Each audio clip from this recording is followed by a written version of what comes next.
GDFL Netball Show brought to you by Buckley's Entertainment Centre, Corio Bay Health Group, Blood Suzuki. Good morning and welcome back to the show. Joining us on the panel this morning is the Bellpost Hill coach, Terry Corrie. Terry, good morning. Good morning, Bird. How are you, mate? Very good. How are you feeling today? Oh, relieved more than anything else, Bird. Happy to get the 4 points, and we had a fair feeling going into that game that we need to do a little bit more work in our game, but full credit to Inverleigh because they brought it right up to us, and I think they pulled it out to a 9-goal break at one point, and 2/3 into the last quarter I thought we were in big trouble, and to their credit they fought it out and they got it back, but full credit to Inverleigh, they played a pearler. And I'm thinking also out of the 61 goals he did shoot, Kim Martin shot 50 of them. Thank God for Kim Martin. Yeah, and to bolt something extra onto that, in the last quarter I gave Casey Carroll let a couple of long balls go in the first quarter, and I'm not too keen on the long ones, as you're probably aware. Mm-hmm. And going into the last quarter we were 2 goals down and we had to take some risks and basically gave her a licence to go long and get Kim under that post, and it paid off. Okay. So we were very lucky. Yep. Terry, are there any changes this year in your team? I know that we had a little bit of a chat about this last week, but, are you as strong as what you were last year? At this point, no, we're not as strong. We've lost Laura Schramm, the goal attack, who was very quick and nimble around there last year. Mm-hmm. And I coached Laura for about 3 years at St Albans, and she was very familiar with the game. Sonanu Robinson hasn't hit the track yet, but in saying that, we've picked up good ability. They just need to get up with our structure. And watching it pass by pass on the weekend, we had half the team that were playing to the normal structure and half the team that were unfamiliar with it. Right. But again, Inverleigh pressured us to the point, which caused us numerous unforced errors. Mm-hmm. Good. Terry, Casey Carroll, you're just talking about her, former league best and fairest with the GFL. First time you've seen her hit the track and play a full game for Bellpost Hill. What did you think about Casey? How was her game? Oh, what a pocket rocket she is. Her ability to adjust to a game. She was one of the people that come in that isn't familiar with our structure. Mm-hmm. Like I said, I gave her a licence to do what she felt necessary and bring on her own initiative. And she did some things during that game that, excuse me, I think the crowd were in awe of some of the things that she did. Mm-hmm. She's extremely fast off the mark. We need to get up with her pace, quite simply.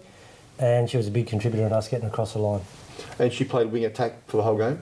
No, we didn't play her in the first quarter. Okay. My train of thought was we went with 6 players from last year that were familiar. Yep. Mm-hmm. And unfortunately we didn't bring the other person, Jess, I can't think of her surname at the moment, but Jess started on wing defence and we were to bring her into the game, and I didn't feel that we did.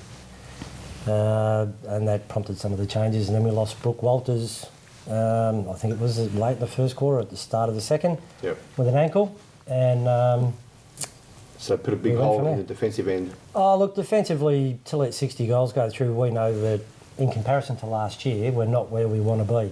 Yep. And I'm sure Inverleigh would be the same with having 60 shot against them. Everyone's always working on keeping that number down. Yep. But look, at the end of the day, just sheer relief to get the 4 points, and our improvement and Inverleigh's improvement will show in 8 weeks when we hit up again. Yeah. All right, look, we might have a look at today's games. We have Werribee hosting Anarchy for Werribee's first home game of the season. Fiona, do you think Werribee, after you played them last week? Yeah, look, I still believe that Werribee are probably one of the top 2 sides of the league. They just know each other's games. They're just so familiar with it. And I think Anarchy will really struggle against them this week. Terry, same thought of line? Oh, yeah, we actually played a practice match against Geelong West St Peters, GFL, last week, and I seen Carly Post line up for Geelong West St Peters, so I thought, there's one that isn't there from last year. Yep. But in saying that, they're a very uniform side, Werribee, and I'm tipping those two to be top 2 at the end of the season. They're the ones to beat. Yeah.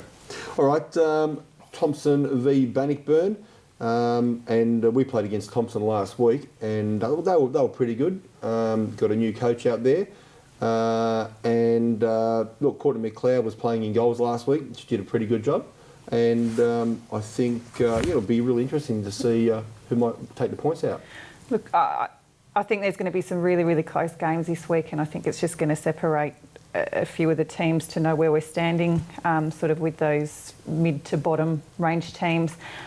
I'm going to tip Thompson this week. I think it's going to be an absolute nail-biter, though. Next game, North is playing Winch.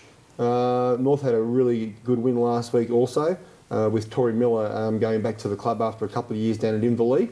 But Winch just on fire at the moment. I can't see. Terry, Winch, are they the team, yeah? Oh, if you have a look at the brunt of Winch, and we felt it firsthand last year, the ability they've got to step up in the pressure games. Most of those girls would be playing a competitive state league game during the week, which makes it very, very tough, particularly for those middle to low range sides, and even us last year and everybody else. So look, I've got no doubt in the world that Winchelsea will just coast through that one, and hopefully Thompson get a lot out of it. That's what they need to do. Yeah. Inverleigh is hosting East Geelong in the next game. Of course, we had a nice win against Thompson last week. And we'll be looking to try and shore up our second win of the season against Inverleigh. And like Terry said, 60 goals to let 60 goals go through in a game. Yeah, the defensive end does need a bit of work. And hopefully on the weekend against Inverleigh, my defensive end holds up. And I know at least now who to concentrate on a little bit. Kelsey White there, shot 36 goals for Inverleigh on the weekend. So she'll be definitely one who'll be getting a little bit of attention on the weekend. We'll see how we go there. Another interesting game coming up, Terry. Corio hosting Bellpost Hill. This should be one hell of a game as well. Oh, who knows, Bird? Who really knows? That Nick Trainer's still getting around. I've seen her name in the paper during the week. Look, we would have to improve dramatically today and put it together a lot better than what we did, because as long as Nick Trainer's running around, they're always threatening. Yeah. I would be like them. I would put us in at an even chance. Yeah. Okay.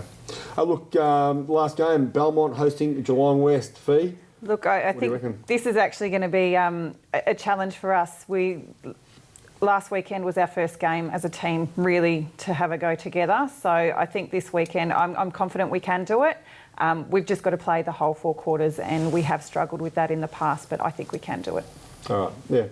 I think I might go for you guys as well. Thanks for that, Bertie. I think I might do that as well. Look, Terry, thanks for coming in this morning. We do appreciate it. Pleasure, mate. Anytime. Fee, I'll see you next week. Certainly will.